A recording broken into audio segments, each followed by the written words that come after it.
Hello, this is Microphone Media. Please like, subscribe, and share. Thank you. ሰላም ጤና ይስጥልኝ። እንደምን ዋላችሁ፣ እንደምን አደራችሁ። በመላው ዓለም ላይ ያላችሁ አድማጮቻችን ሰላም ለእናንተ ይሁን። ይህ ማይክሮፎን ሚዲያ ቁጥር 2 ነው።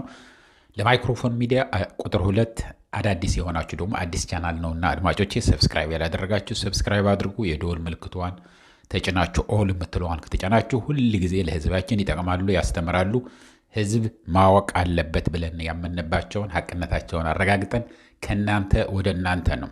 እኛ ራሳችን ፈጥረን የምንልከው ነገር የለም። አፕሎድ የምናደርገው ወደ እናንተ የምናቀርበው ነገር የለም።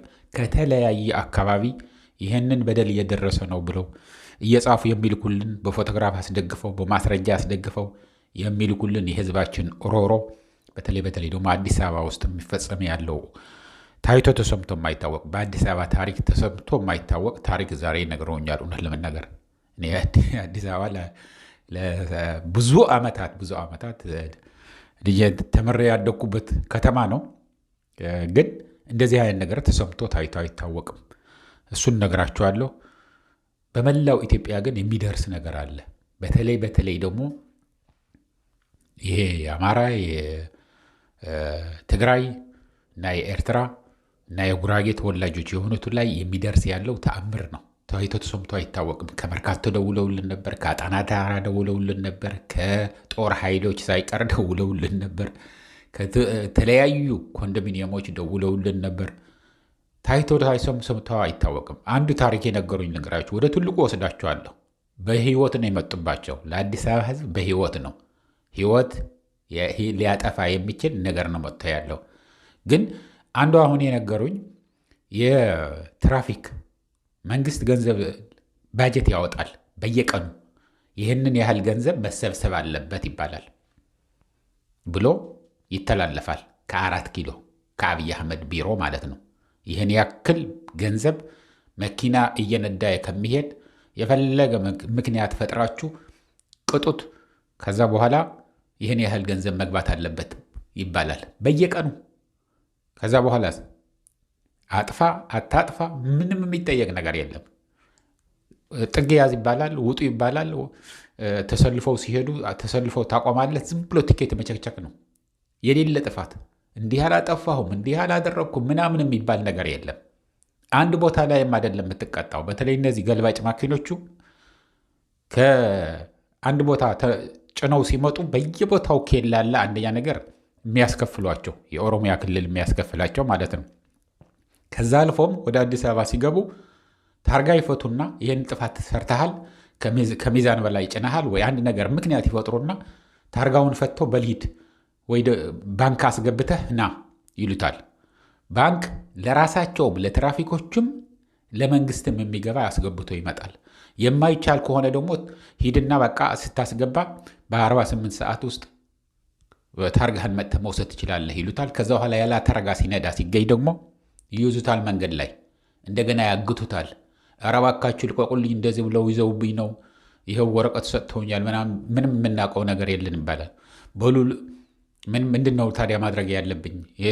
ንብረት ጭነዋል ያለው እንዴት ነው የማደርገው ታዲያ ካለ በቃ ይህን ያህል ገንዘብ፣ ይህ ምን ነግራችሁ ቀላል ገንዘብ እንዳይመስላችሁ 20-30 ሺህ ብር ነው አስገባ የሚባል ያስገባል። ከዛ በኋላ ይለቀቅለታል። እንደዚያ የተደረገ ዘረፋ ነው የሚካሄድ ያለው እና በመስራት አልቻልንም። ቴሌኮሙኒኬሽን አሁን ዳታ ወዲያው እንጭናለን፣ ወዲያው ነው የሚያልቀው አሉ። ወዲያው ምንም ነገር ሳታደርግበት በቃ ያልቃል። በቴሌ ስትሄድ፣ በመብራት ኃይል ስትሄድ፣ በንግድ ቦታ ስትሄድ የሌለ የማይሰራ ተአምር የማይሰራ ጉድ የለም ነው የሚሉን ያሉት። ከሁሉ የበለጠ በህይወት አሁን አንድ ሰው ወይም አንድ እንስሳ ያለ ምግብ ለረጅም ጊዜ ሊቆይ ይችላል።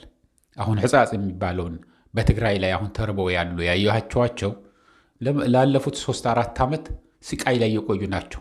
እየተራቡ እያጡ ቆዳቸውን አጥንታቸውን ብቻ የቀሩ አይታቸዋል።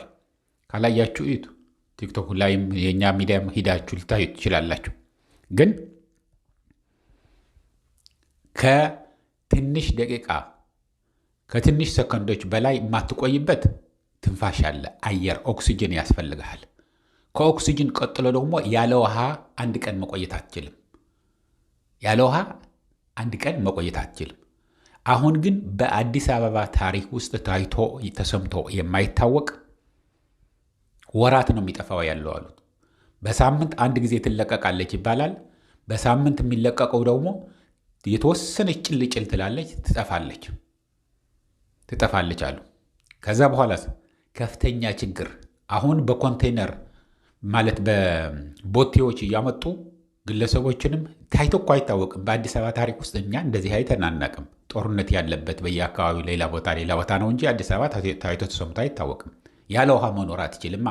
ውሃው ከየት እንደሚያመጡትም አታውቅም። ከወንዝ ያምጣው፣ ከቆሻሻ ቦታ ያምጣው፣ ከምንም ያምጣው የማይታወቅ በቦቴ ተጭኖ ይመጣል። 50 ብር ለአንድ ጀሪካን እየከፈሉ ነው የሚጠጡት ያሉት። አፍልተውም ይሁን ምንም አድርገውም ይሁን ለምግብ ማብሰያም ይሁን ለምንም ይሁን የሚጠቀሙበት ያሉት።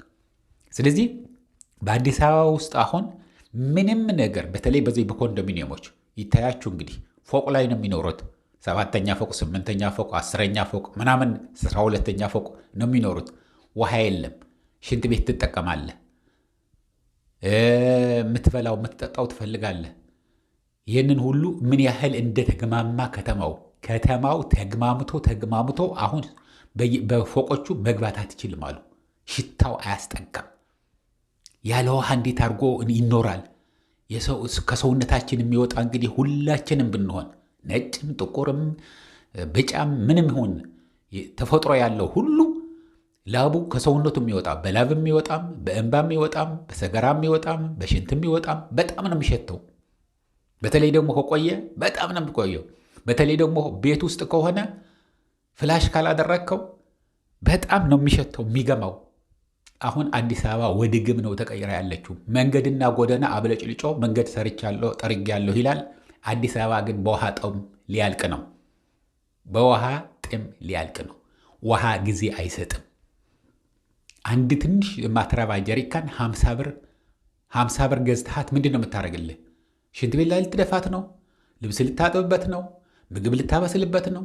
ልትጠጣው ነው? የሚጨንቅ ነው። እኔ በፎቶግራፊ የተደገፈ ብዙ ልኮውልኛል። ብዙ ሰው ተሰልፎ በቃ ያውም እኮ ያቺ አንድ ጀሪካን 2 ጀሪካን ለመግዛትም ያለው ወረፋ ጉድ ነው። ወጣ ብሎ ያሉት ኮንዶሚኒየሞችማ ጭራሽ ምንም ማንም ዞር ብሎ የሚያያቸውም የለም።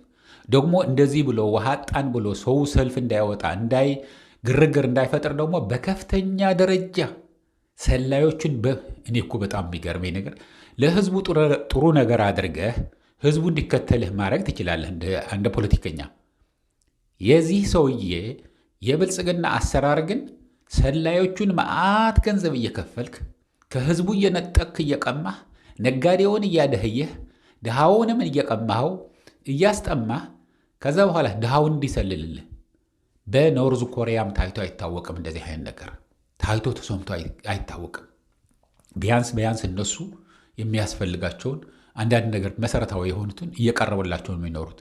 በኢትዮጵያ ታሪክ በተለይ ደግሞ በአዲስ አበባ የአዲስ አበባ ህዝብ ከተነሳ አንድ ቀንም መዋል ማደር አንችልም ብለው ስለሚያምኑ በስልጣናቸው እንዳይመጣባቸው ስለሚፈሩ የአዲስ አበባን ህዝብ ሲደጉሙ ምናምን ነው የኖሩት ሁሉንም ጊዜ።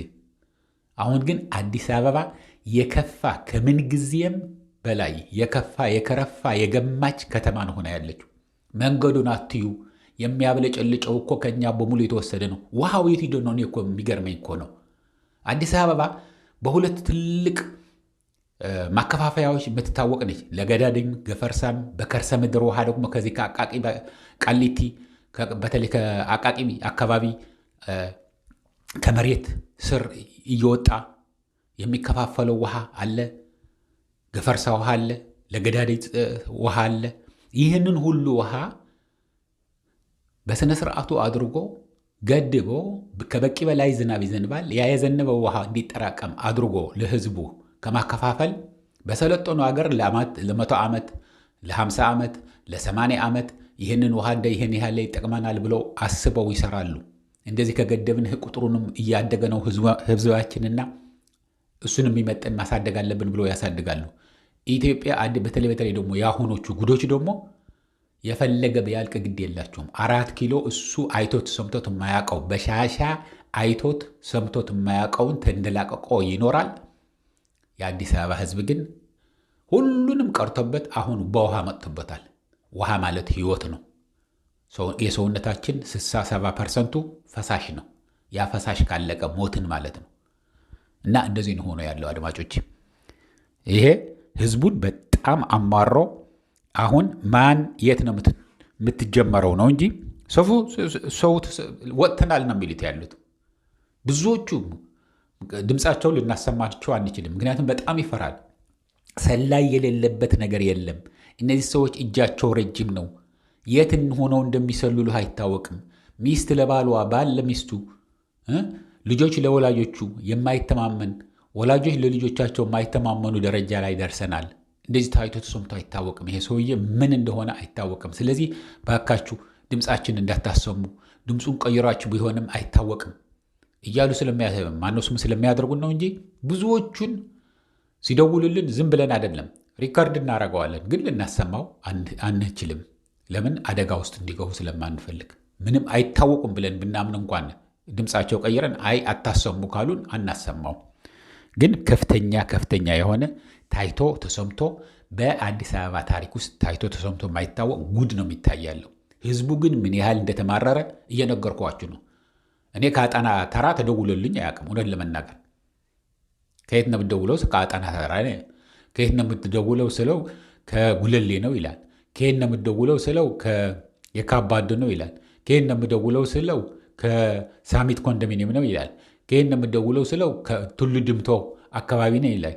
ከሃና ማርያም አካባቢ ነኝ ይለኛል። ከቦሌ ነው የምደውለው ይለኛል። ከ4 ኪሎ አካባቢ ነው የምደውለው ይለኛል። ይህንን ሁሉ የሚደውል ያለው ህዝባችን ምን ያህል ተሰቃይቶ ተጠልቶት እንዳለ ይህንን ሰውዬ ነው የሚያሳያችሁ። ማንም ደጋፊ የለውም። ደጋፊ እንደሌለው ደግሞ ያውቃል። ለዚህ ነው ሰላዮቹን የሚቀልብ ያለው። ምን አይነት ጥንቆላ እንደሆነ ይህን ነገር ሊገባን አልቻለም። ህዝቤ ሆይ በርታ። አሁንም ይህንን ሰውዬ ከማንም የበለጠ የኢትዮጵያ ጠላት ነውና ተባብሮ ነፃ ማውጣት ነው ይሄ ሀገር። ይህ ህዝብ ነፃ ለማውጣት ከማንም አትጠብቁ። የአዲስ አበባ ህዝብ ደግሞ በጣም ብዙ ናችሁ። የአንድ ኮንዶሚኒየም ያለ ህዝብ እንኳን ሆ ብለው ቢወጣ ሌሎቹ ኮንዶሚኒየሞች በሙሉ ግልብጥ ብለው ይወጣሉ። ታሪክ ስሩ፣ እስቲ ታሪክ ስሩ። ትልቅ ኮንዶሚኒየም ያላቸው አካባቢዎች አሉ። ውሃ ጠፍቶባችሁ እንደዚህ እየተሰቃያችሁ ችግር ላይ ያላችሁ ተግማምታችሁ ያላችሁት አንድ ጊዜ ውጡና ሌሎቹም በሙሉ ይከተለዋቸዋል። እኔ ትልቅ ነገር አድርጎ አይደለም። ይሄ ውሃ ይሰጠን ነው። ውሃ ነው የምንጠይቀው። ዶክተሮቹን አላያችሁም? ዳቦ ነው የምንጠይቀ ያለ ነው ሲሉ ውሃ ጠማን፣ ያለ ውሃ መኖር አንችልም ብላችሁ ተናገሩ። ውሃ ያለ ውሃ መኖር አይችልም። ልጆች ይዘን ያለ ነው። ቤታችን ገማ መውጣት መግባት አልቻልንም። ሽታዋ አላስቀምጥም አለን። መብራት የለ፣ ሊፍት የለ፣ ንፋስ የለ። እንዳለ ተግማምቶ ኮንዶሚኒየሞቹ ፎቆቹ አሁን የሚሰሩት ያሉትን ምንም ነገር በቃ ውሃ የሚባል ነገር የላቸውም። ይህንን እያልኩ አድማጮቼ ሰላሙን ደጉን ያሰማን። ግን ሁሉም ነገር በእጃችሁ ነው። ህዝብ ከተነሳ ማንም አያቆመውም። ህዝብ ሲመራ መሪዎች ይከተላሉ። ይቺ እንዳትረሷት አድማጮቼ። ይህንን እያልኩ ለአሁን እዚህ ይበቃኛል። እስከሚቀጥለው ጊዜ ድረስ ሰላም፣ ደህና ዋሉ፣ ደህና ደሩ። ቻው።